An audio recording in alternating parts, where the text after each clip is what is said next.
मांगीच्या तळ्यातून मांगीतून पाणी नेण्याला कृषी महाविद्यालय हे शासनाचं आहे.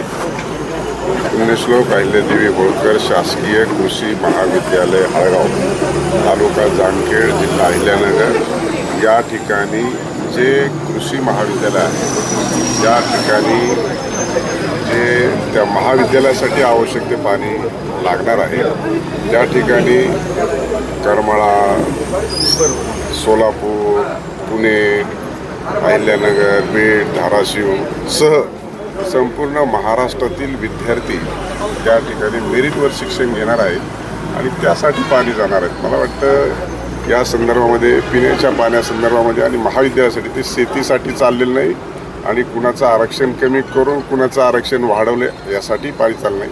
त्यामुळे काहीतरी गैरसमज झालेला आहे. त्यामुळे ती शासनाची व्यवस्थितरित्या आदेश जर पाहिला तर त्या संदर्भामध्ये आंदोलनकर्त्याचं आणि विरोध करण्याचं सगळ्यांचं शंका निरसन होईल.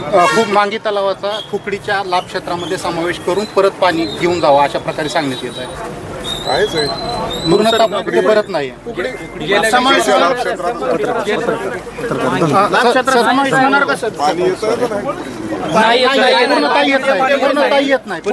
पाणी येतं गेल्या 20 वर्षात मांगी तलाव फक्त 5 वेळा लागला. हो, पण कुकडीच्या लाभ क्षेत्रामध्ये मांगीच्या तलावाचा समाविष्ट आहे.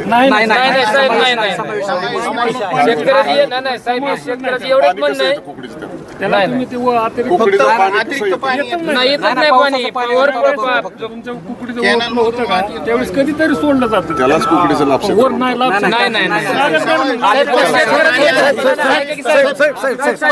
पत्रकारांना अर्वाच्य भाषेमध्ये जी बोललं गेलेलं आहे साहेब त्याच्याविषयी काय आपली भूमिका असणार आहे?